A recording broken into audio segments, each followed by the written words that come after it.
This is The Yay. I'm Reg Clay. And Norman G. This is The Yay, where we talk about life in the theater and the theater of life. Yay! As always, we are sponsored by Central Works, a new play theater headed up by Gary Graves and Jan Zweifler. Central Works, reinventing theater one play at a time. As always, we want to thank Central Works for sponsoring The Yay. And what did you want to say about Mallory, or are we saving that for the end? Well, we can save it for the end, but yes, we have a wonderful, at first, The Yay has always been a two-person crew, but now we have Mallory, who is, what's her title? She's sort of our consultant, right? Gee. See, that's what we're supposed to be meeting today, so we got to make sure that we nail all that down. I'm going to call her our executive consultant. She has been fantastic in helping us out and to help The Yay grow. And I would love to, and we'll talk more about Mallory later. But Li-Leng Au, that's our guest for today. Li-Leng, how are you? I'm very good, thank you. Li-Leng is a fantastic actress. She and I worked on Dragon Eggs. It's a monthly theater collaborative working on new works, and we did a wonderful play by the great Kimberly Ridgeway, Soulmates. And it was nice. It was Lamont, Li-Leng, and myself, and we've had Lamont on before, and we had a wonderful time. Li-Leng, was this the first time you were working? I'm assuming you've worked with Dragon Eggs before. Yes, I did. Yeah. Right on. I was lucky enough to be brought on for another project for a friend of mine called Hugo Cabajal, and he was directing a short for them, and I did that. It was called Bobby and Bobby. Very nice, very nice. All righty, and we'll learn more about Li-Leng later on, but as I start all of my podcasts, Norman, how's your week? Next week I get vaccinated. Next week I'm done. I can't wait. Me too. So now we are in the hybrid era, and it's funny. Remember a year ago when people thought, wow, well, yeah, we're going to close everything down for a month or two and we'll see what's happening. Ha! No. And people started talking about, and then we'll get to a new normal. I'm like, no, we won't. And we still aren't going to get to a new normal, but now we are in that era of what the hybrid, I think would be the best title for what we are now. So I am still working all over Zoom, and I've done that this week, but I've also been to Pleasant Hill. I've been to College of Marin twice. Right before last show, I went to a real professional sculptor's house. I'm running all over the place, and I'm getting ready in a couple of weeks, I'll start doing classes. So this week really was a lot of just stressing about what is happening, adding commute back into my life, and preparing for what's about to happen. It's been a stressful week. Yeah, this is the 1 year anniversary of, I guess, when we were all introduced to COVID-19. Because I remember I write a journal entry, and it was a week ago. I'm sorry, it was a year ago. Yeah. I guess the second or third week of March, where everything just started shutting down, and our lives were just, sort of topsy-turvy. I mean, Li-Leng, what were your memories of just a year ago and being introduced to COVID-19? Yeah. Well, it was kind of interesting. My sister's based in Hong Kong. And so they were starting their lockdown, I think, from February, January. And so my nephews were being pulled out of school at that stage, and, it hadn't really kicked off. A year ago, I was actually traveling in New York, and everything had already started happening. And I was doing a work thing in New York. And I just remember getting onto the subway and just thinking, yeah, I'm really not sure about this. There are points where going to a Broadway show and just thinking, the lady in front started coughing, and just thinking, maybe I shouldn't be here. Maybe I know it's an opportunity to see some theatre and experience life, and yet at the same time thinking, maybe it's not worth it. You maybe should be, already practicing social distancing. So. Yeah, a year ago I pulled my girls out of school, and it was 2 days before the official lockdown, before they officially closed the schools. But I know a lot of the tech companies had already asked their employees to work from home, so it just seemed the logical next step. Right. Why wait until somebody makes it official? Exactly. Yeah, well, I mean, London Bridge jumped on it pretty quickly, but it sounds like other countries who had, better leadership than we did a year ago. They even jumped on it even further. Yeah. Because, I'd seen news coverages just trickling, and I'm like, you never know. It's like, okay, so I'm hearing that something's happening in China, and I'm hearing that there are other things happening in the world, but should I be worried or not? I mean, you expect your officials to tell you, okay, now it's time to worry. And so we got a late start on it, but I'm encouraged. Things are sounding to get better. And And I'm are hearing you settled? Have you settled into your new place? I am settled into my new place. My body is completely healed. I moved from one apartment to another, luckily in the same building, so I saved on moving costs. But I would not recommend anyone to move on their own unless you have the strength to do it. But yeah, I'm looking good, and I love my kitchen, as you can see in the background there. This is not a blue screen. This is the real thing. But I'm really, really enjoying it, and life is pretty good. There have been a couple of current events that have gone on. And everyone's talking about the Meghan Markle interview with Oprah, and it's ironic that we have Li-Leng on because you're from London, so Yeah. you can give us some perspective on, I guess, or at least your perspective. I mean, is the royal family racist? Oh, damn. That's a big question to tackle. Well, how did it hit you? I mean, it may not have hit you at all about what's going on. I mean, not that I really care about what's happening in They Buckingham haven't Palace. personally been racist to you, right? You can say that. Not to me personally. See? But look, I think they're a very interesting institution. There are people that are very royalist, and a lot of people within the Commonwealth, and having lived in Australia as well, who aren't that fussed with the royals. I mean, I think they do what they need to do, and I understand that there's a lot of fear, I guess, with the media. However, at the same time, I think with any very old institutions that there may be some racist elements, and it's time for a shift. Yeah. I love how you just casually drop in Australia. I was in Australia. No, you're a world traveler. And, I have to remind myself, the United States, we're probably the most diverse, culturally diverse and racially diverse of pretty much any other country. So, of course, we care about things like race. We care about how we treat each other, and especially if you're a minority. So I think we're far more sensitive about it than perhaps in the UK. So having Meghan Markle enter the royal family and this sort of, I mean, it may have been a ticking time bomb. Maybe it was inevitable that someone was going to say something, crass to Meghan, and it was inevitable that she was going to, make a statement, and, this was going to blow over. So maybe this was an inevitable thing. I mean, Oprah. Possibly. Yeah. I think also it could have been a huge opportunity for them to embrace diversity. Yes, right? you're absolutely right. All of this, none of this would have happened if the Queen had said, "Listen, we embrace you, Meghan. We embrace you and our child." And it's dark, no little one dark child. exactly. Not too dark though. Well, yeah, but I mean, she could have, if the Queen and the Queen is what 90 some odd years old, so maybe she's out of it. Maybe she doesn't realize what's going on. But if enough people had said, "Listen, we embrace you and we don't care about anything else. We embrace you as family," then this would not have happened at all. Even if they were faking it, even if they didn't believe it. Right. So well, I think they've gone to pains to say that it wasn't the Queen or Prince Philip. So who knows who it was? But yeah. Andrew apparently admitted it. Andrew was like, "Yeah, oh yeah, we're racist." Yeah. Oh, is that what Prince Andrew said? Fascinating. I don't know what the quote was, but that's how I've seen it taken. Was Andrew admitted it? And I was like, okay. Wow. No. Somebody go talk to him. Yeah. But hey, haven't we all had crazy in-laws? Well, I've never been married, but I mean, this is a sort of an in-law thing. I'm not sure if it's even our issue. In-laws. I got crazy family. I mean, I got an aunt, and her son is my generation, and he just joined Facebook, and I was like, okay, I guess I'll friend you. So I mentioned it to my mom. She said, "Oh no, I'm not friending him." And for those who don't know, you are married to Mara, who is a white woman, Jewish. She is both, yes. Yeah. So. Oh no! Oh yes. See, that's what I like about this particular topic.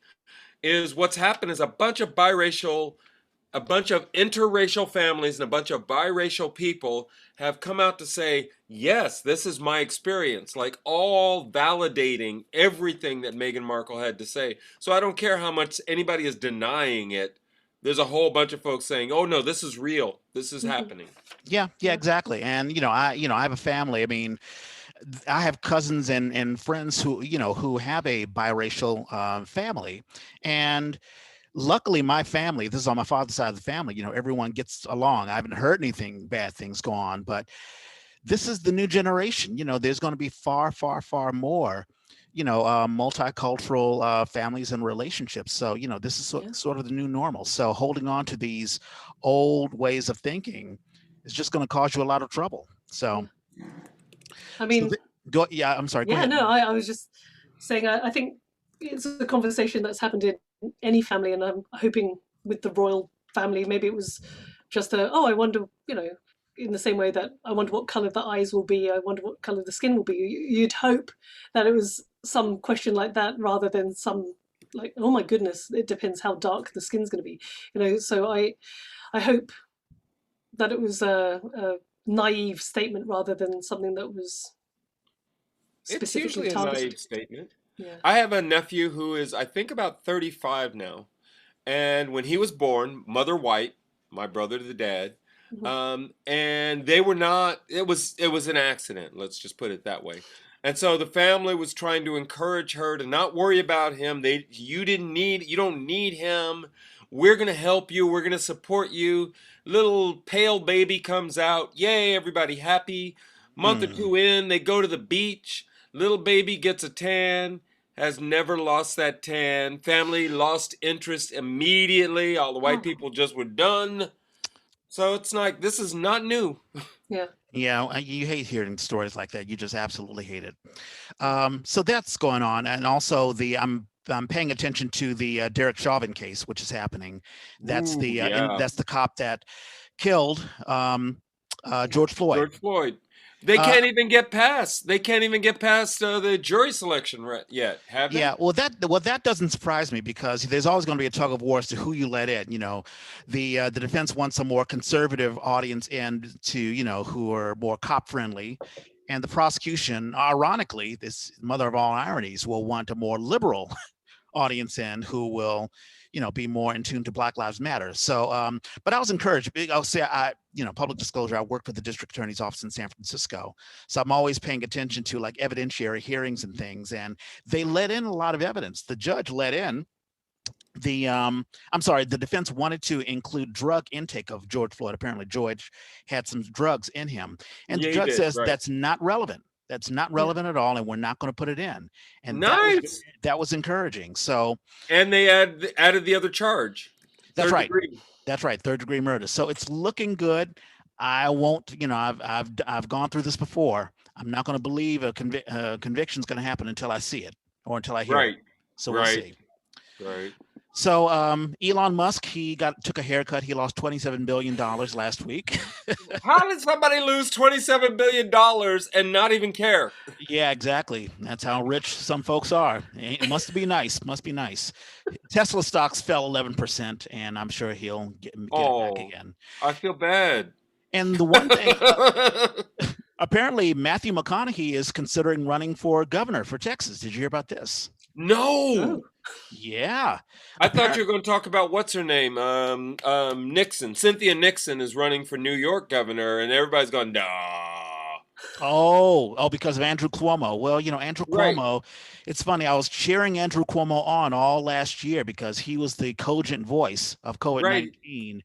And all of a sudden, these women are coming forward and listen, I don't care how good you are, your good deeds can't cover your bad deeds. Sometimes you just got to say, listen, I did it and I'm sorry. So no, he's falling into that category of where we got Giuliani from. He was a hero and then he wasn't. Yeah. Any thoughts, Li-Leng, about that or about Matthew McConaughey, or just I don't know, just are you encouraged with the new Biden administration 50 days in office? Totally. So, I mean, we're all getting our vaccines. People are been impressed upon about using masks as opposed to don't use them, they don't do anything, you don't need to do that. So yeah, absolutely any change, and also the climate agreement, things like that, just the Dakota Access Pipeline, or all of that. Yeah, I mean, whatever's good for the environment, I'm very much in favor of. So it can only be a good thing. And I guess actors running for office, we're in California, we had the governator, so that doesn't surprise me at all. So Yeah, it surprised me. I think Matthew McConaughey was on some sort of a podcast, and he says, maybe I'm considering it. And of course, this is just challenging, Greg Abbott, who is the current governor, who still, he wants to open things up in Texas way, way, way too early. I mean, yes, the numbers are coming down, but God help us if the numbers come back up again. I would love to live in a day. I was just telling you, Li-Leng, off mic, that I'm starting to have dreams where I'm not wearing the mask. I mean, I know that I'm home when I don't have something over my face, and I would like to not live in that world. So. That's funny. I thought you were going to say you were dreaming of Cuomo. I'm like, really? No. Things haven't gotten that bad. In any case, with that said, let's get into an origin story. Li-Leng Au, and you probably hear the British accent. You're from London. I am. Yeah, Really? I came over here like 7 years ago, but before that I was in Australia. So then I moved from London to Sydney, Australia, lived there for about 7 years, and have been in the Bay Area now for 7 years. Wow. Now, are you born and raised in London?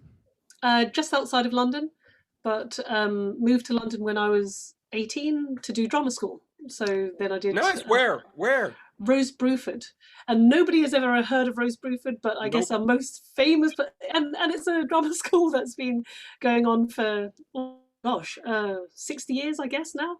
Nice. Our most famous person would be Gary Oldman, and so. Oh shit! Wow, yeah, that's very, Wait a minute, very you're impressive. saying you got to play with Gary Oldman? I wish I did. He was before my time. So how did the theater bug bite you? I mean, were you a young child and you were involved in theater? Pretty much, it's a strange one. I was always painfully shy. I grew up in a place outside of London, which is called Essex, and I don't readily tell people that because for a while there was a whole stigma about coming from Essex. I think your common equivalent would be like bridge and tunnel people, that whole thing. So is that the bad side of town, or is that a bad? Pretty much. Well, it's the overspill from London, and probably less sophisticated and all of that. But yeah, so I grew up there, and it was a small town, and because of it, there weren't many people of color, and so my family, and I think there was maybe one other Asian family, a couple of Indian families, a couple of black families, were from that area. So it made you very prominent and easy to bully. So I guess I grew up in an area where that was just the norm.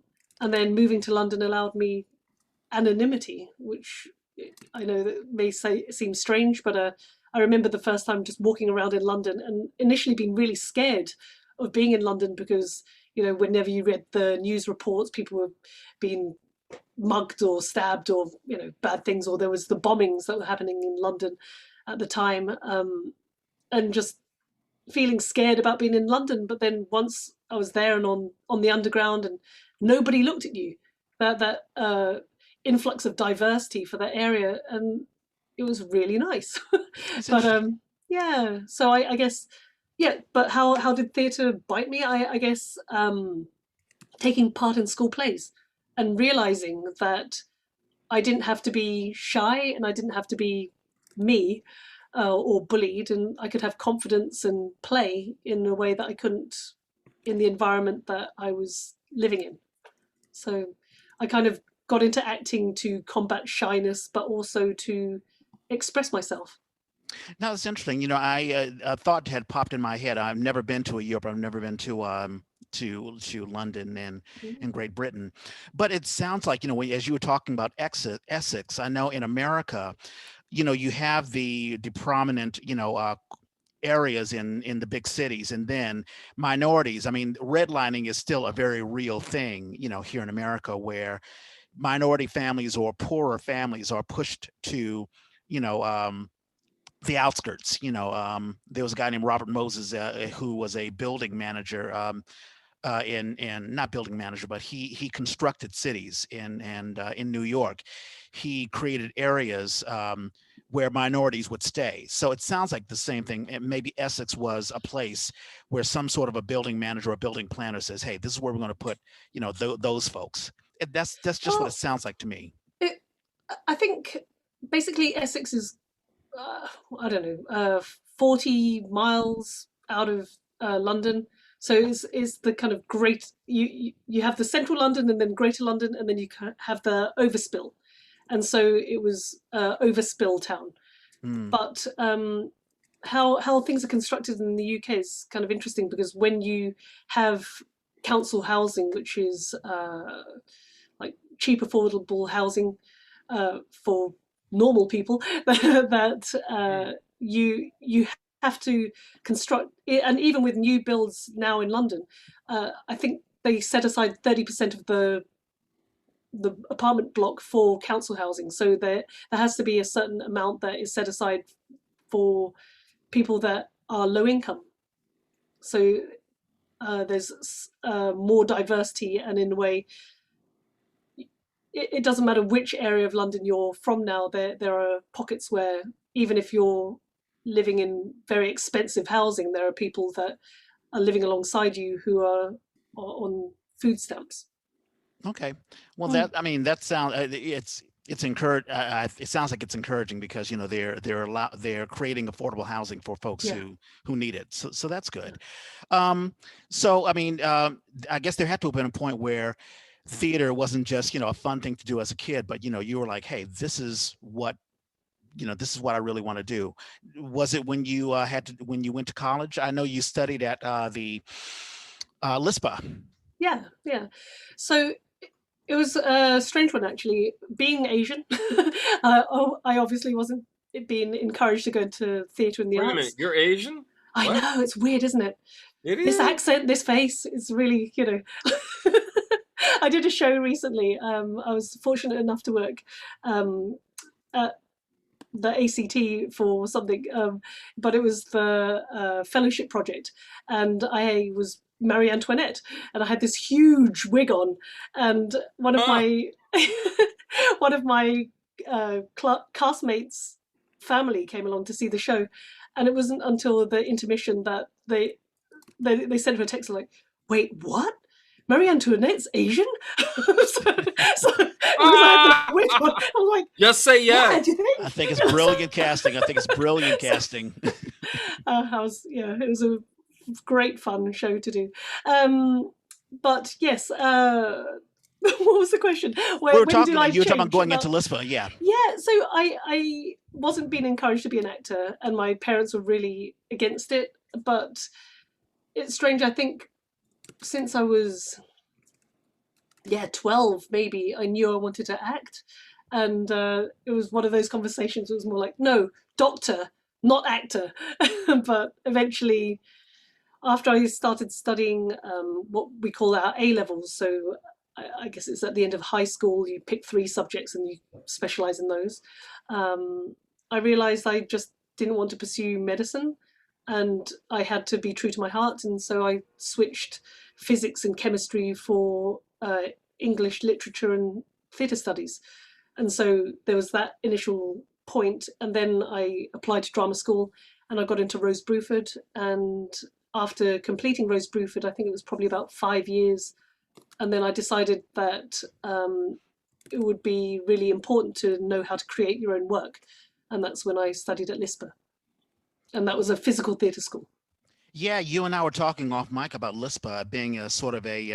I compared it to the experimental theater wing that we had at NYU, where you get to create your own work, and you have a instructor who sort of guides you as far as the experiment.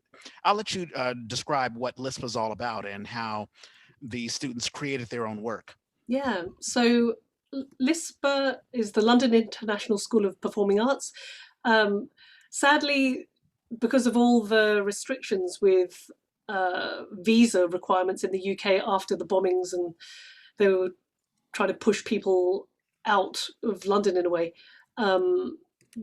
LISPA has now become a school. They moved location to Berlin. However, the school is based on the teachings of Jacques Lecoq, which was a theatre practitioner, I think in the 1940s, I think, in Paris.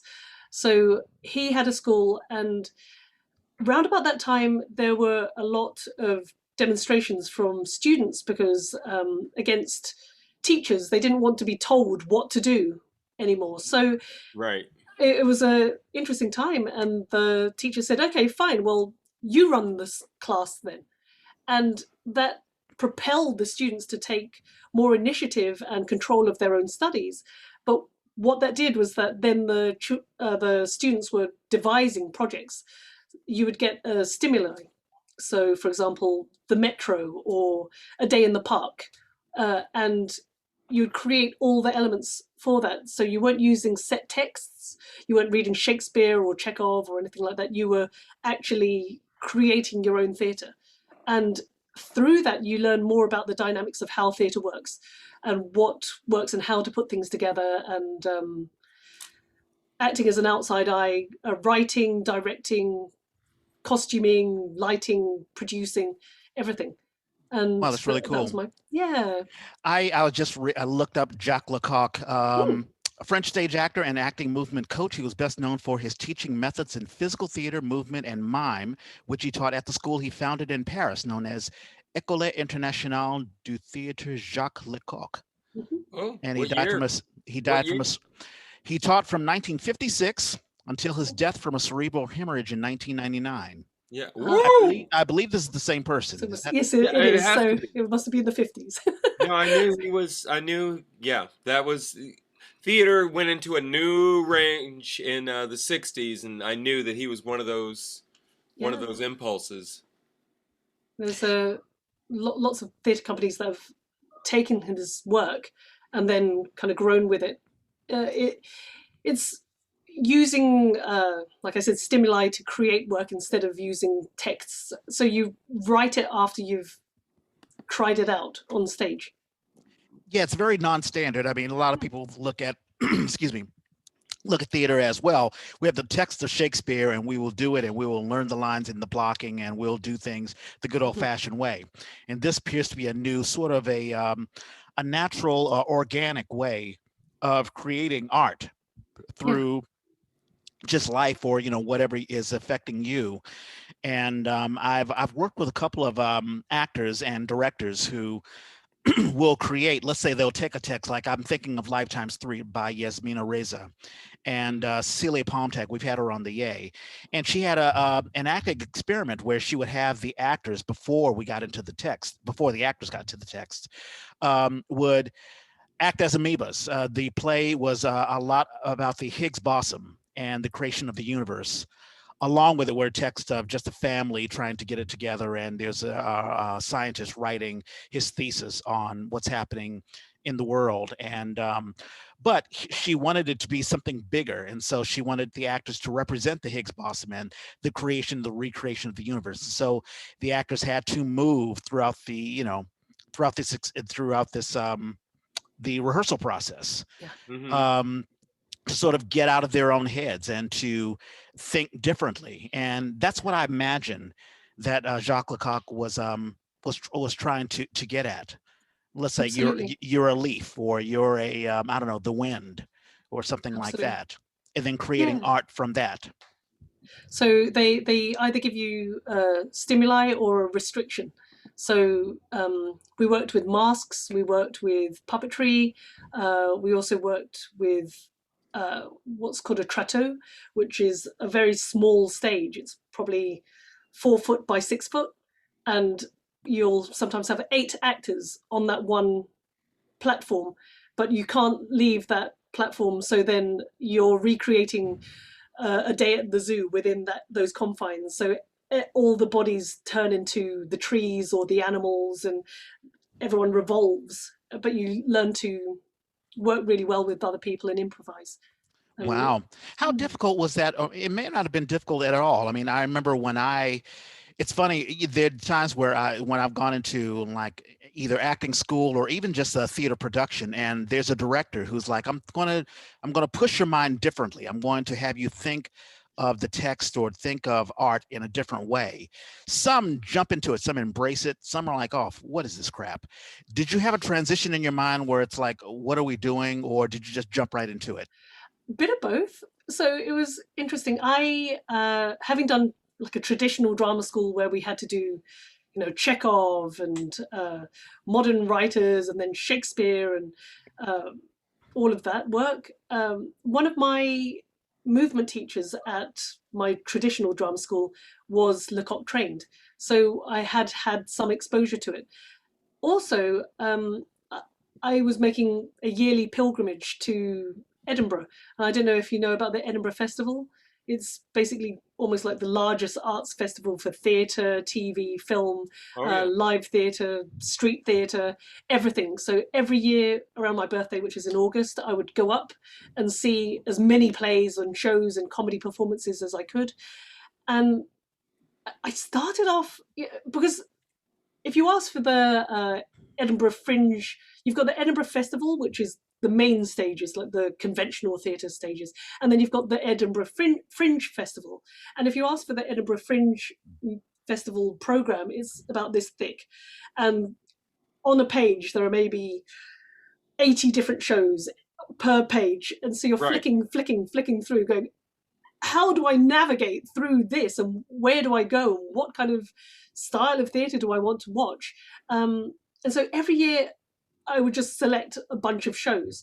And then through that process, I realized that what I really love to watch, having selected before things like the Shakespeares, were the ones that hadn't been written and were more creative, and were the mask and the physical theatre things. And having been exposed to that, it was really exciting and thrilling, because you never knew what was going to happen, and it was real creativity.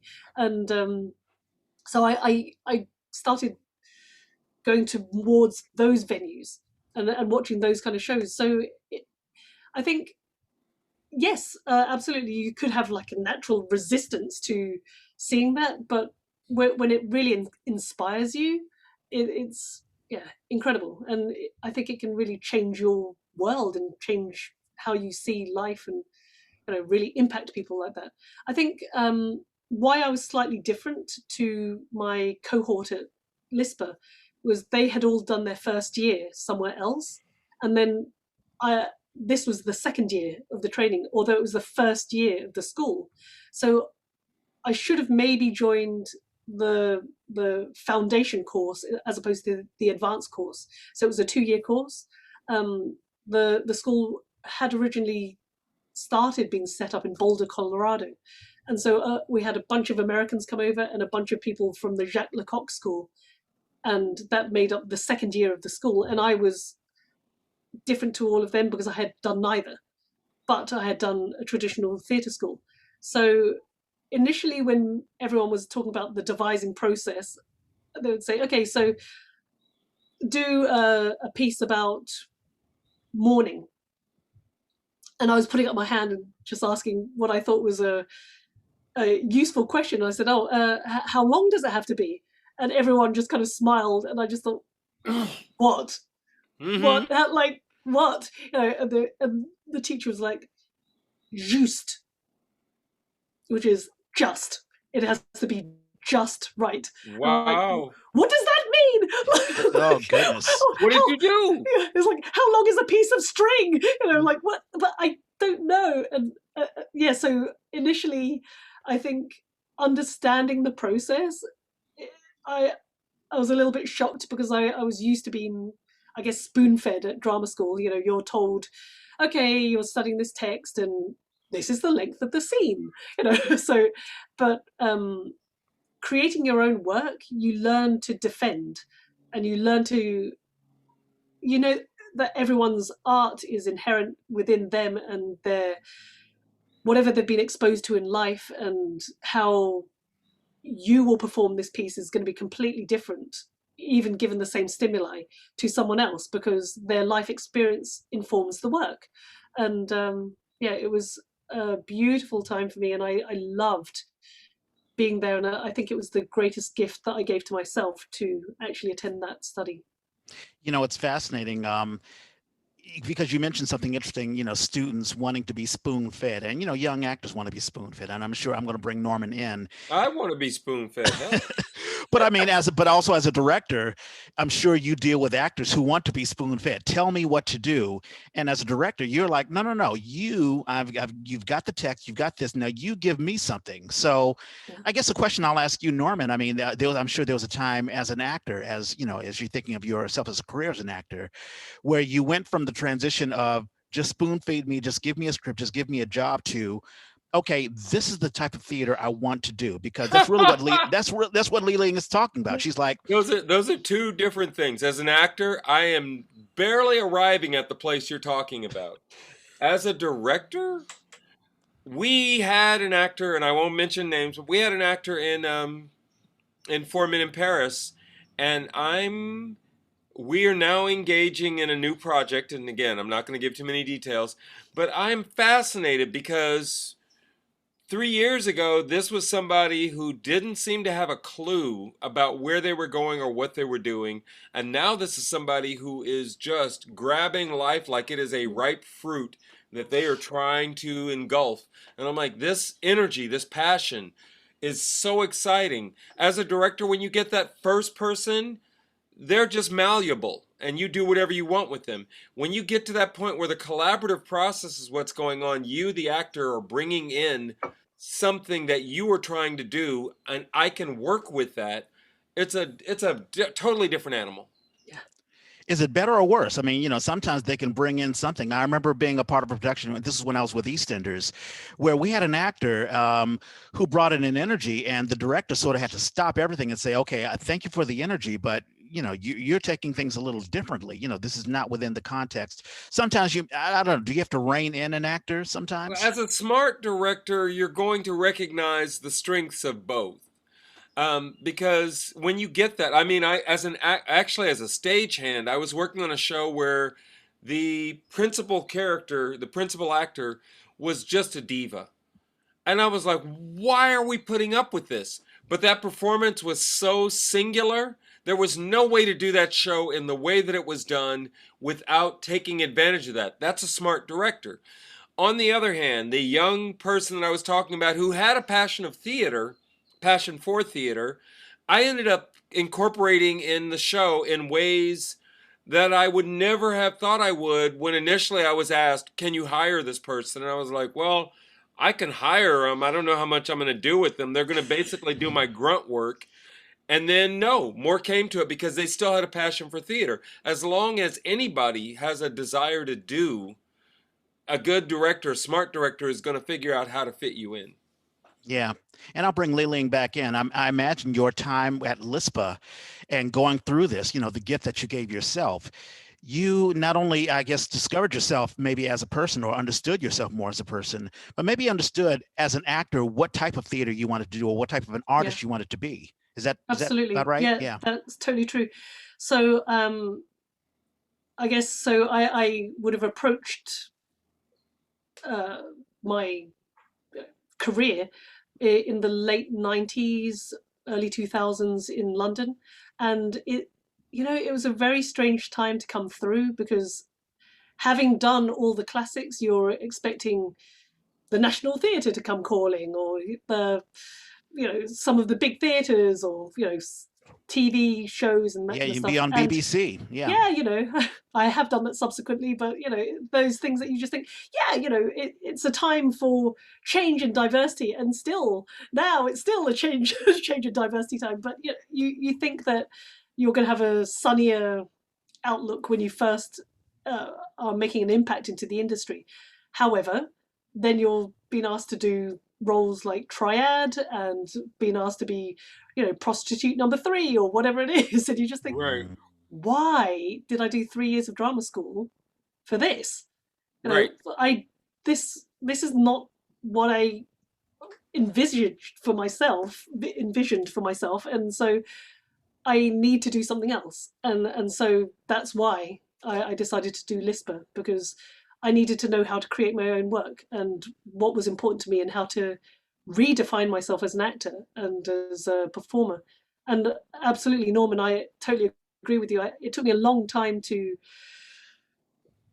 be someone that knew how to approach the work in a way. Yeah. I think the biggest gift as well is when I started thinking of auditions as a workshop and less as a test. Smart. And it really took the shackles away, because you stop worrying about, oh, I really want this job, I really want this job, are they going to hire me? Yeah, you want the pat on the head. Forget about the pat on the head. Yeah.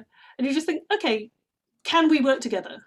This is an opportunity for me to get to know you and see your work and your vision, and to challenge that, and or to offer something else, and to have created a character for yourself that is an impression of what's on the page, as opposed to someone saying, okay, so I'm thinking during this moment you move to that place and then you say this line and then you move over there, and you're like, well, this doesn't feel right to me, and I'm it's not organically coming in. I guess what LISPA is more of an idea of creating characters sometimes more from the outside in, because you've been given the stimuli of, what kind of shoes do they wear, or how do they carry their body. But having said that, you've also got that psychological element of this person is fire, and so how does fire react differently to water?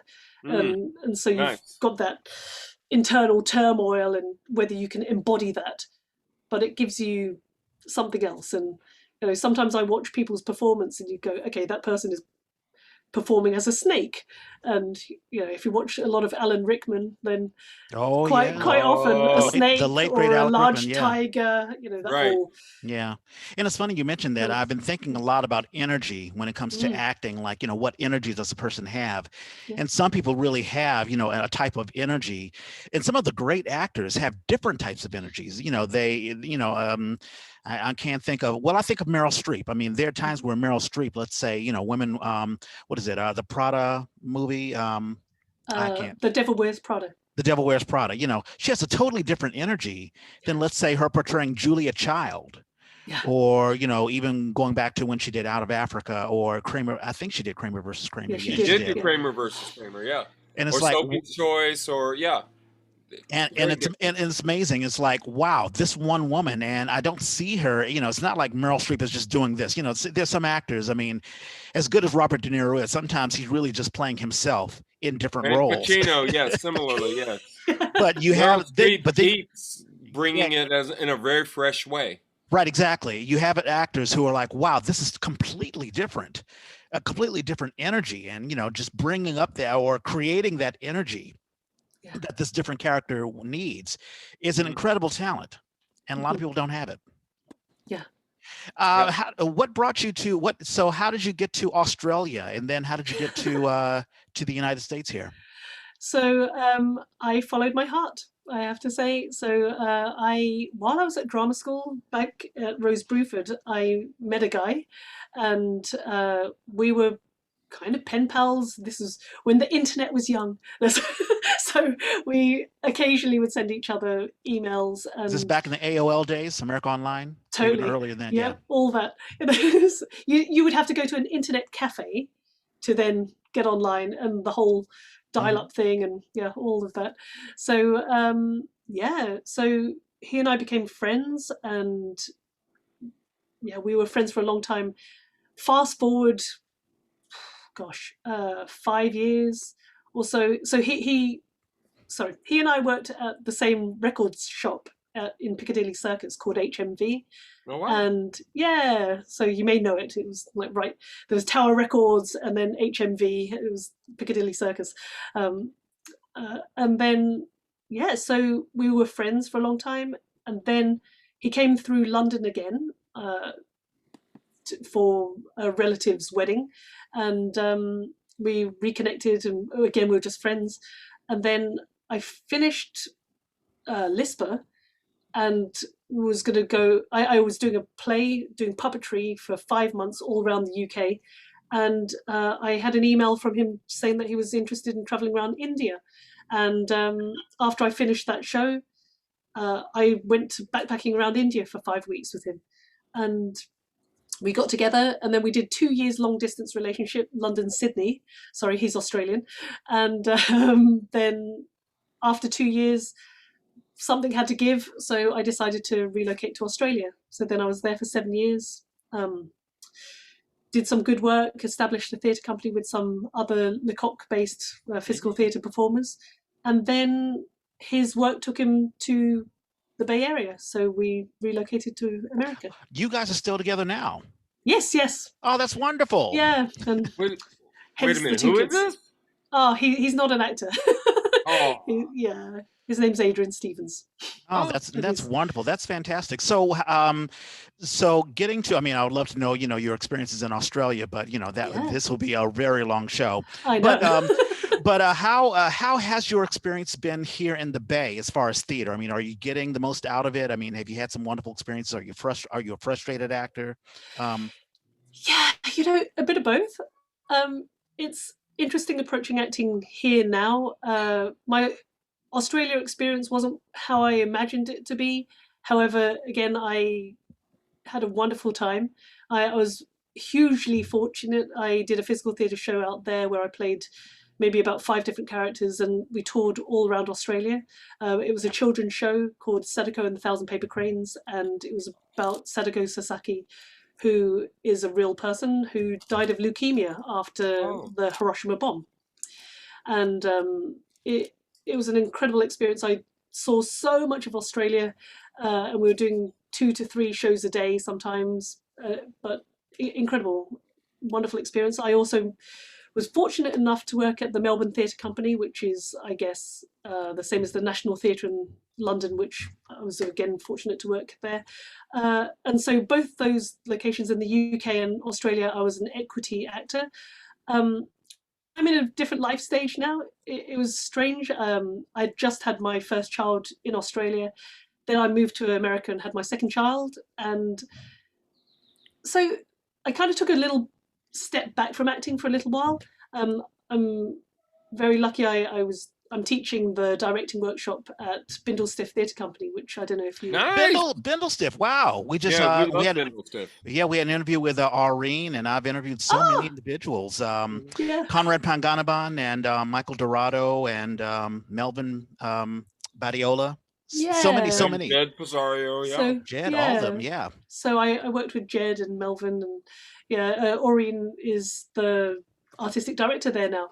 So I've worked with Bindlestiff for the last 6 years, maybe. Nice. So what a small world.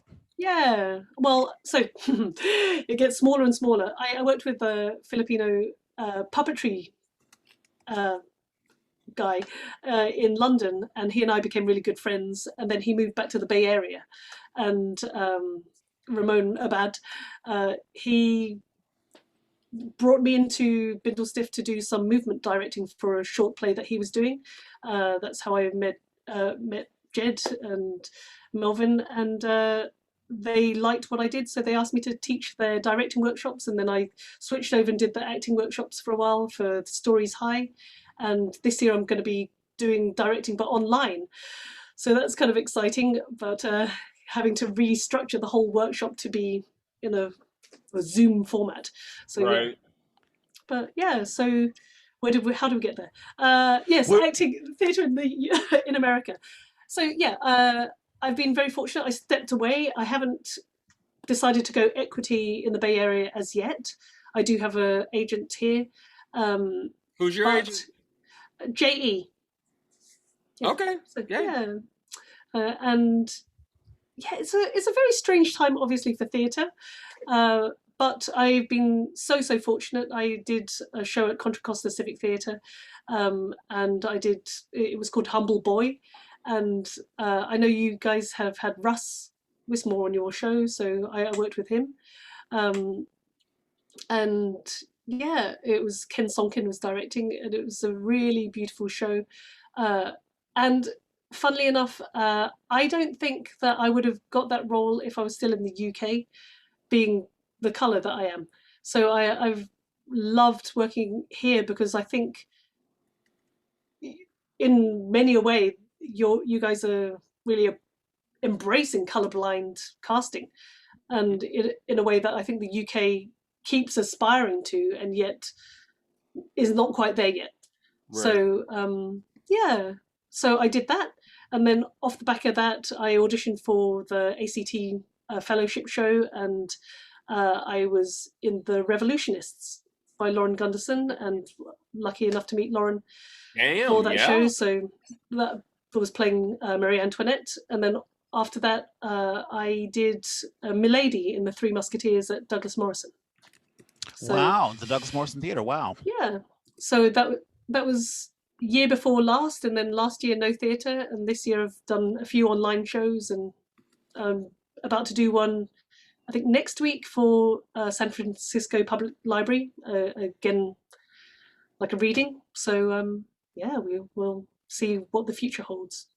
Very cool. Now you mentioned, do you direct, or are you primarily an actor? I'm primarily an actor. I have taught directing for Bindlestiff, and yeah, I guess. So you never So you haven't directed a show, or. Yes and no, I guess, because I wouldn't claim to have directed it singularly. So I set up a theatre company in Australia, and with a group of friends. Mm-hmm. Through that process, you're not just acting, you have to write, but then also you're acting as an outside eye. So you know how things are constructed and how scenes work well together. I did some movement directing, I guess, for my friend Ramon, and then Aureen brought me in to just kind of watch one of her pieces before she was opening the show, and just moving a few elements around. So very, very, very cool. How did you get involved with Dragon's Nest or Dragon Theatre? Yeah, so I auditioned for them a while back, and sadly didn't get the role. But I think the person who got the role was brilliant, and I could tell even in the audition process, I was like, yeah, I think this is hers, and yeah, like fair dues. Then I think I did the reading for 10 out of 12 for Contra Costa Civic Theatre, and then where I worked with Lamont, and I think Kimberly watched that show. She didn't bring me in to do the reading for this other Dragon Egg production, but my friend Hugo Cabajal, who has done a bunch of work for the San Francisco Mime Troupe, he's now based in LA. He knew that they wanted to cast an Asian person, and he put me forward, and then I got cast in that show. And Kimberly saw me doing that reading, and then she brought me in to do the one with you, Reg. Ah, I see. Yeah. Well, it's almost like 6 degrees. So I know. If you don't know somebody, you know somebody who knows somebody. Yeah. Exactly. We're getting close to the 1 hour mark. One last question I usually ask everyone: where do you see yourself in the next? Now I know you have a young family, so maybe the family will dictate what you'll do, but career wise, where do you see yourself in the next 5 or 10 years? Do you want to do New York? Do you want to do more film? Where do you see yourself? I love theatre. I think that's my spiritual home. If I could do more theatre, I totally would do that. I think theatre is really tough on families. Yep. It's a really interesting time to be in America and also in the Bay Area. You guys have got such a depth of talent. It is unreal. I mean, so many people. I'll say it time and again. I worked with an actor called Steve Ryan, who is probably one of the best actors I've ever had the pleasure of working with, and he was playing the lead role in Humble Boy at Contra Costa. He is such a beautiful, sensitive actor, and so funny and smart, just intelligent.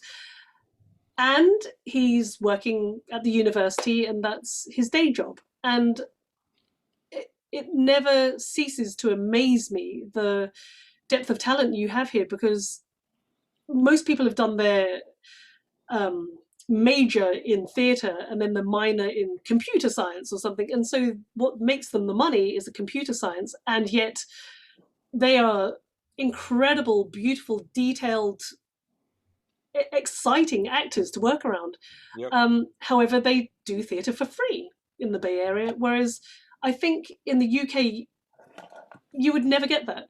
So we've got a different structure, I think, in the UK, and I'm talking from when I was there, not the current government. Right. But you'd be Are working you as an saying actor. you're not a Boris Johnson fan? Really? Not at all, not even Oh, remotely. So, God. I don't know what would give that away, but He's so cute and yeah, disheveled.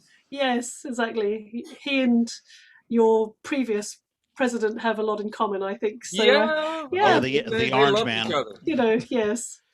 But I, So, but I totally understand what you're saying. I mean, we have such depth of talent, yet no one's making. Very few people are making money off of that talent. Right. so I asked my fellow actors, why aren't you doing this as a job? And they said, well, I've got a mortgage and I've got a dog and I've got a husband and I've got, Right. and I need health insurance. Whereas in the UK, health, you go to, you Right. break your leg, you go to the hospital, it gets fixed, it's free. Right. So I can't imagine being in that situation where you're constantly in fear of having a fall or doing something on a job that is going to cost you your house. Right. And you also have programs so that you can be on the dole. I Right. don't know. Unemployment insurance. Unemployment. Yeah. Right. Exactly. No, So my wife yeah, is a musician, and yet she still has all of those fears. yeah, It's not that I don't have those fears. I've just been living in the face of them for over 20 years, and I'm like, you know what? It must work because I keep doing it. yeah, Yeah, and that's the reason why I have a day job. It's the reason why I work exactly. for Yeah. the DA's office for 23 years. So Woo! yeah, amazing, and that's wonderful, sustaining, and fulfilling work as well in itself. And I think a lot of the actors in the Bay Area have that. They have their day Right. job and then the job that they love. Yep. However, Exactly. it's really difficult, and especially now, if were an equity actor, would I love to see myself doing the main stages? Yes, absolutely. And I've got a family and all of that. Right. And on top of that, I think theatre and film would be really exciting. I've done a little bit of both in Australia and the UK. It's easier to sustain that kind of work because it's short and sharp and it pays well, Right. as opposed to theatre. And theatre, yeah, for all its beauty and intimacy, and I love the family that you create when you do shows. Hmm. And yet, if you were to work in theatre in the day and do your rehearsals in the daytime, you would still be paying for childcare. And Right. the Bay Area is somewhere that's just One of the most expensive prohibitive, places on the planet. Yeah. right? So yes, where do I see myself? Creating and inspiring. And I it's hope out. to be doing work that And it sounds like you have a touches husband lives. who supports you. Like when you're doing a show, he's there taking care of the kids and all that stuff. Yes, and he's also a COVID casualty with his work, and so now we're in this position of going, okay, so what now? So you're very It, happy about the stimulus then? well, I'm not sure right now that we qualify in that No way! we're not citizens. Oh, gee! So That's horrible. so we're in this position. You're going, well, he's just started a new business, and that is gaining momentum. I've been very Mhm. fortunate with the work that I'm doing. I'm doing a lot of corporate training online, and that's the other. That's a shame. Yes, I don't mean it to Who cut do you in, work but with for the corporate training? I currently I work with two companies. So I work with a lady called Lisa Peers at Peers and Players. Oh, you know her.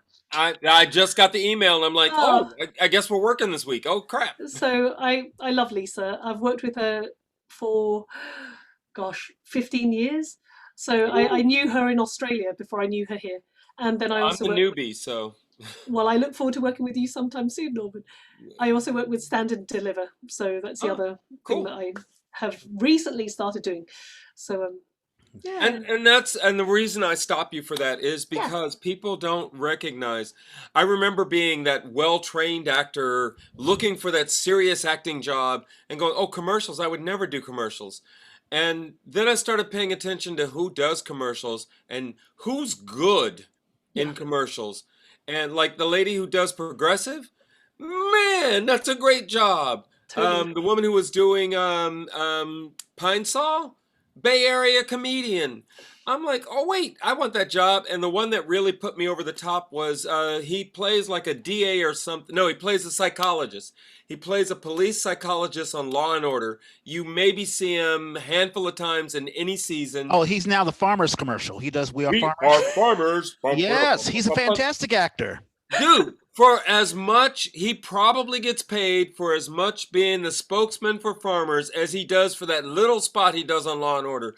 And in terms of the skill, the that is necessary to make that work, it is no less skill.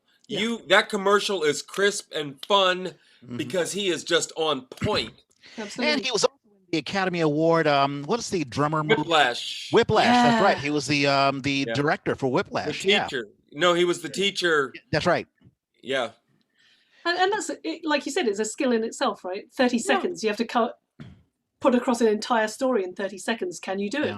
Right. I was just telling somebody I had one. We were just talking, and somehow UCSF. Oh, that's it. Somebody knows a teacher who's just going through the program at UCSF. I was there, and I'm like, oh, I'm putting people in tears. I'm not trying to put people in tears, but when you tell my character they have cancer, after a fucking 15-minute interview, and you hit it at the last minute, so that as soon as you say it and I react to it, almost in tears, the voice comes over the loudspeaker saying, "Your time is up. Please exit the room." And she's like, wait. There was a coach in the room. And she's like, wait. I know I have to leave. But I just want you to know, Mr. Jones, that we have treatments for this. And I'm not saying you have it. I'm saying we want to test for it. So please, sir, don't be too upset. Oh. And then apparently she walked into the hall and broke down. And then had to come back in to get the feedback. And I'm like, you did great. Yeah. You told me and you dealt with my response. That's the best you can do. And that day was a day my trainer came in on the break. My trainer comes in and said, "Norman, I was watching that on video. You made me cry." And I'm like, that's the job, isn't it? I'm an actor. That's what I'm supposed to do. So I'm like, yeah, put me in front of a camera, please, goddammit, because I will make you cry. Yeah, and it's amazing how, this is acting, but it's not for the theater, and it's not even for, television or whatever, but it still serves a good purpose. It's for an institution, but it's really for one person, one at a time. Bam. Yeah, there's something to be said for industrial acting, where you're acting, but and I've seen it for, like, I just took a test on a training on what is it? It's not implicit bias. It's something maybe it had to do with COVID. I can't remember, but in any case, you have actors who do little things for industrials and things like that. But getting back to what you were saying, Li-Leng, it's a cruel irony. You have wonderful theater here in the Bay Area, wonderful actors who are trained and who know their stuff, but they're not getting paid doing the things they love to do. Yeah. Sure, I love my day job, but I mean, if I could get paid the exact same and do what I love to do, theater, writing, acting, all that stuff, that would be so much better. So who knows if that'll ever change. I mean, we're fortunate. We live in the Bay Area. There is a culture that supports and nurtures this. So that's right. It'd be great to be paid, but it's nice to know that you tell somebody you do that and they go, "Really? Well, maybe I'll come see you." And I'm like, "Great. You're not involved in theater at all? Great. Come see me, please." Yeah. I mean, even in Russia and Italy and France, they pay their actors when they're not working because they value the art and they know that it's important and what it means to culturally and to society. And as actors, I think we've been seen as such kind of like lowly characters and right. people that kind of do whatever they need to scrape and get by.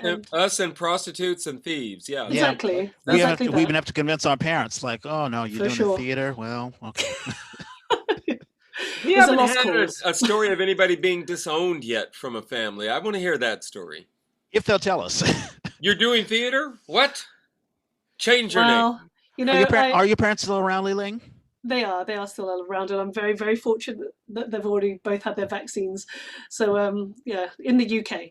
So yeah, I mean, it's taken them a long time to get round to it, round their heads around the fact that I'm an actor. Even when I finished drama school and I was approaching the industry, they were sending me information to be like a stenographer. Right. Going, it's still not too late.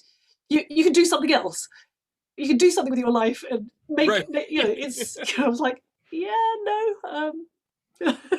Are you So enjoying? Are they getting to see you now with? Because that's one of the benefits of this last year is we're doing all this stuff that's online. Are they yeah, getting to see more of your stuff? I haven't been so good in publicizing stuff. I probably Oh, should be a little bit more. I think the family, I of I course. know it's true, but I I think was hoping that they would at I've kind of least grown up a little bit more, and when you did uh, the I'm sorry, when you did the ACT thing as Marie Antoinette, were they were they could they have flown over to see you? yeah, it was a funny time. So I was really fortunate. I asked my mum to come help me, and she was able to see my performance at Contra Costa Civic Theatre, and I was really lucky because it, yeah, I had to. And this is why it's so expensive for the Bay Area. It was cheaper for me to get my mother a ticket from London and fly her over so that she could stay here for 3 weeks and look after my kids than it was for me to hire a babysitter here Right. for like 4 days Yeah.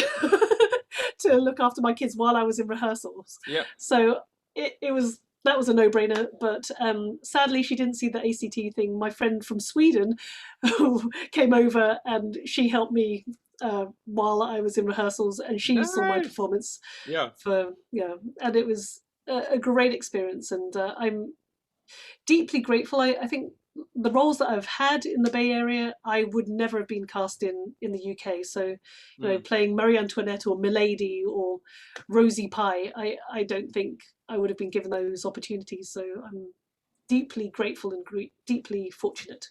Well, and again, I'm a union actor, so I do support that idea of making a living wage, but I have to admit there is a support system, a willingness in the Bay Area, and transportation wise, people who have like frequent flyer miles and stuff can get here easily.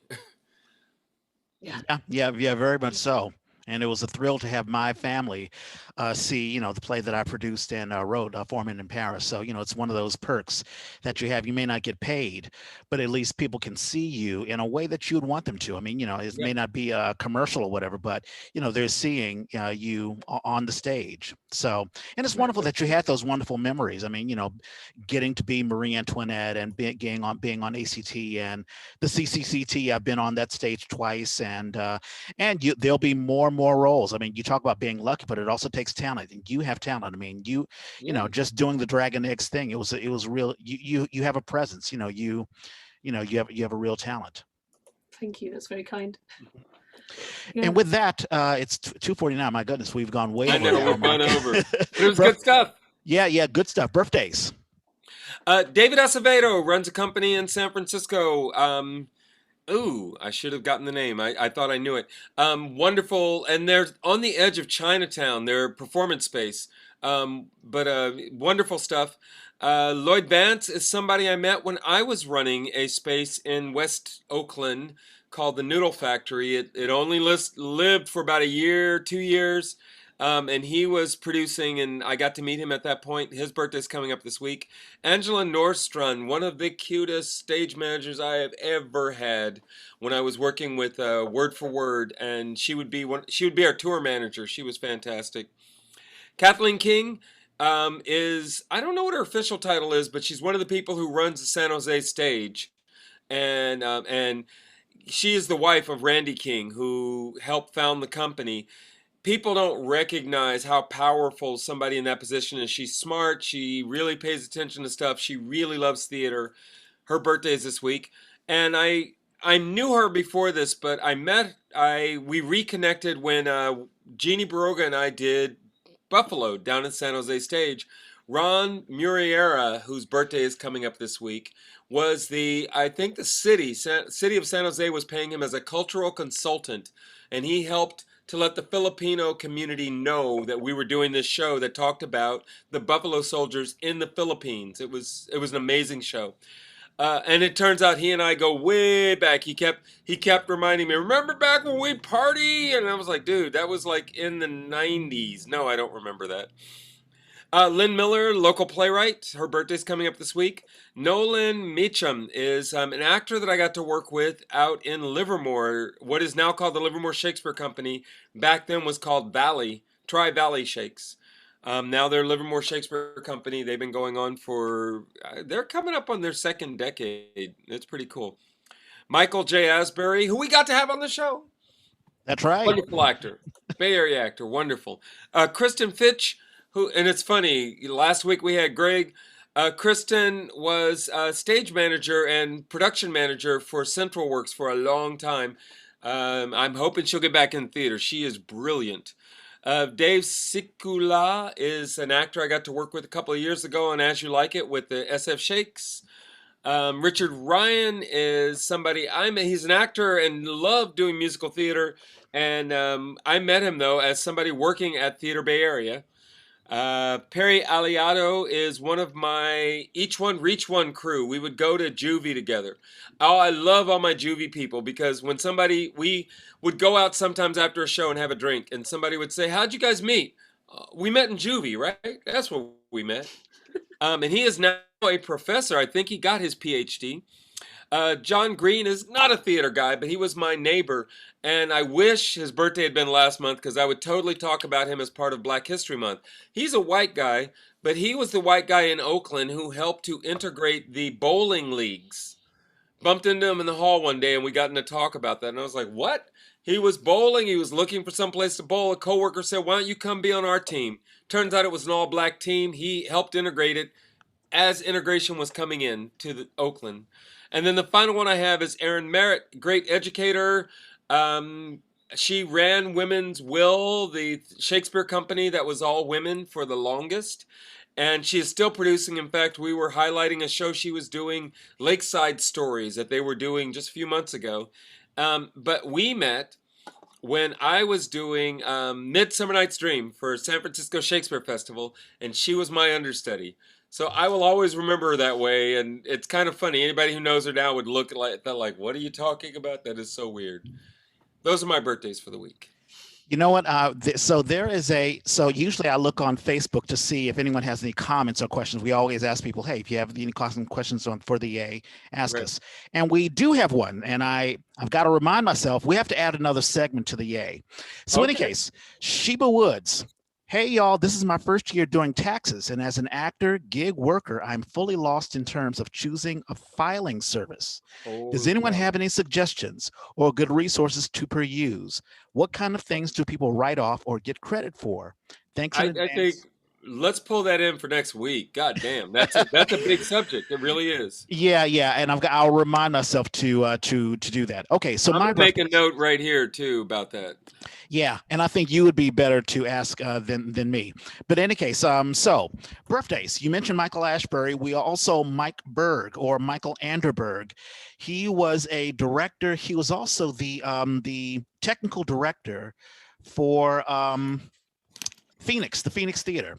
This is the old Phoenix Theater when it was at Geary. This was a person that Linda Ayers Frederick used all the time, and when they did Othello a long time ago, and he director for that, and he also helped us build for EastEnders. So Mike Berg's birthday is on the 15th. Happy birthday, Mike. On the 16th, Janice Rumschlag, and she is a wonderful actress. She is no longer in the Bay Area, but she was. She and I did a bunch of things for the Playwright Center for San Francisco. Wonderful actress and director. Let's see. Aaron Jones, and we had Aaron Jones on a couple of weeks ago. Black actor. He's an actor and also a. Oh right, the guy doing film, right? Exactly. He was in my little piece, Judicial Process. He was the cop, the investigator. He was very good. Yeah. Yeah, he did an excellent job, and so that is it. My list is really, really short. Any shows that we want to produce? I mean, Playground has March 15th, Monday, March 15th, free our Monday Night Playground. It's the last one of the season. The next thing we'll be doing is the best of Playground. So all the shows from the last season, we'll pick the best 6 and we'll put those up. But 7 o'clock Monday, it's free. I sent an email to you with the links for this. Yep, we'll have the link. And also, I think you're directing Linda Amayo Hassan's piece, right? Yes, I am. It's called Talkback. Wonderful. I am performing a couple of weeks from now with Shots SF. We can talk more about that next week, but I sent you the link. And then I want to make sure that we give a shout out to Margot Hall, who directed Hieroglyph, which is at SF Playhouse right now. They are opening tonight. It's virtual, but it's theater. And then the last one I have is the Central Works. Both of their shows, if you go to their website, and again, I sent you the link for this, The Human Ounce and Bystanders are both available on their website right now. And Kimberly Ridgeway is a part of both of them. So and really talented, great company. Yes. Speaking of Kimberly Ridgeway, she is also in The Stop. Damn. No, I'm sorry. She's written The Stop. She wrote The Stop. Yeah. She is on fire, and that has been going on. That's another one of those pieces that are online at the Fantasy Theater Factory. That's been going on since February the 19th. I think that ends March the 18th. So this will be the last week to see The Stop, as well as all of the other shows that Kimberly is in, and we'll have all of those links in our show notes. That is it. Li-Leng, are you into anything? You said you're doing another online thing. We'd like to promote that as well. Sure. I'm doing for San Francisco Public Library. It's a show called Chronic. It's potentially a TV show. But well, the lady who's written it, her name's Diana Lauren Jones. And we've had her on. Oh, there you Diana are. Lauren, Small World. So Kayla Kaufman, who directed The Revolutionists, that I was Marie Antoinette in, she is directing this. And that happens on Sunday the 21st around about 2 o'clock. Sorry? I'm sorry, say that again. Sorry. San Francisco Public Library. So if you look at the SFPL website and look for performance, and then it's called something like Fresh Play Sunday reading series. Yay! All right. Written by Diane Lauren Jones. She wrote it? Yeah. Wow. What is that is a Small World. And you brought her on, Norman. She's fantastic. And I'm sorry, when is that happening? The 21st. Sunday the 21st, and it's called Chronic. Just one day? It is. It's just one. It's one performance. Okay, and we'll definitely promote it. Send you the link. Yes, thank you very, very much.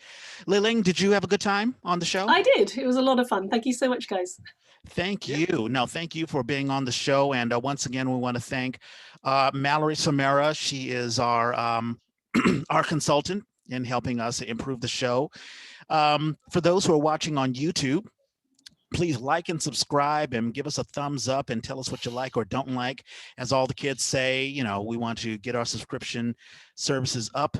If you're listening to this on the traditional podcast app, we're on all podcast apps. We're on Spotify. If you have an Apple iPhone or iPad, we're on the purple iPhone app, podcast app. If you are an Android user, you can use the SoundCloud app or just go on soundcloud.com.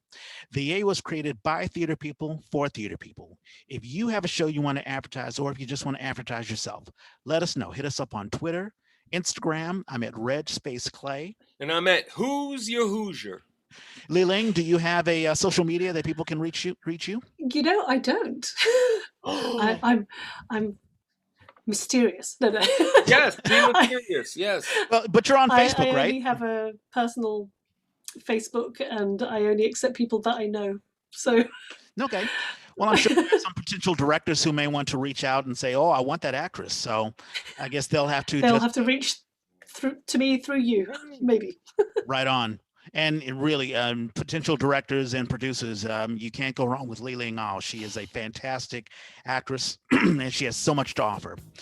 With that, it's a wonderful weekend. The sun is shining, so everyone have a wonderful weekend. And as Norman and I always say, we gotta find a better sign-off. And we are